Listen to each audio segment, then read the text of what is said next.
బయటకు వచ్చేసాను. ఈ ఎండలకి తట్టుకోలేకపోతున్నాను బాబు. అన్నీ తెచ్చానా? అయ్యయ్యో, సరుకులు లిఫ్టే మర్చిపోయానే.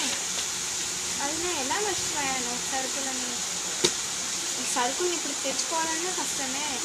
ఎవరు తెచ్చిస్తారు? చిన్ను, చిన్ను, ఇలా రావే.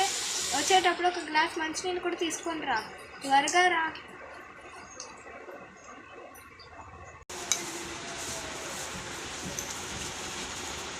ఇదిగో అమ్మా, తీసుకొచ్చాను, తాగు.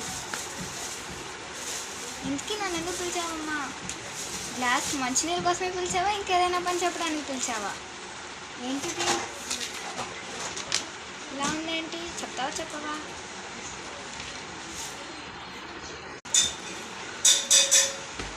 చెప్తా, నాగవే. ఇది సరుకుల లిస్టు, వెళ్ళి తీసుకొని రా. అర్థమైందా? ఈ సరుకుల్లో ఉండే ప్రతి ఒక్కటి రాశాను, ఒక్కటి కూడా మిస్ అవ్వకుండా తీసుకొని రా. వెళ్ళేటప్పుడు మీ తమ్ముడిని కూడా తీసుకెళ్ళు. జాగ్రత్తగా డ్రైవ్ చేయండి, అర్థమైందా?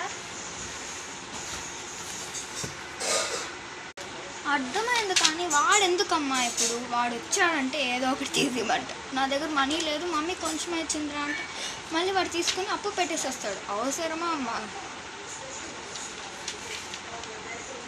చెప్పిన మాట వినవే. నేను చెప్పింది వినకుండా నీకు నచ్చింది చేస్తావా? వెళ్ళి తీసుకొని రా. తోడుకి ఒకరు ఉండాలి, అది అర్థం చేసుకో. అందుకే తమ్ముడు అనేవాడు ఉండేది. అమ్మ అందుకున్నాడు, నాకు కొంప ముంచేదానికే ఉంటాడు వాడు. చెప్పిన మాట అస్సలు వినడు. వెళ్ళవే. అన్ని నాకెందుకు పొరపోతుంది? కొన్ని వాటర్ ఇమ్మా.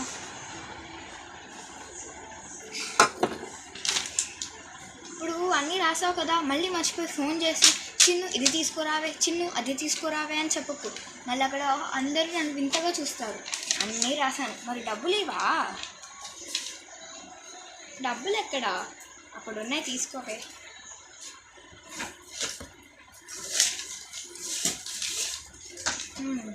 మిగిలితే నేను ఏమన్నా కొనుక్కోనా? నేను చాక్లెట్స్ అవి తీసుకుంటాను. చాక్లెట్ తీసుకున్నా అంటే మూతి పది రాలుతాయి. ఏ మంచిది బ్రెడ్ తీసుకొని రా.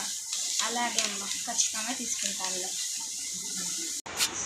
అలాగే వెళ్ళి జాగ్రత్తగా రండి. ఇదిగో ఈ మధ్య రోడ్ల పైన చిన్నగా వెళ్ళాలంట. వాన పడి రోడ్లన్నీ తడుచున్నాయి. జాగ్రత్తగా వెళ్ళి రండి. అన్నీ మర్చిపోకుండా తీసుకురండి. రేపటి నుంచి మీ నాన్నమ్మ వస్తుందే, అస్సలు పట్టలేము. నాన్నమ్మ అంటే అంత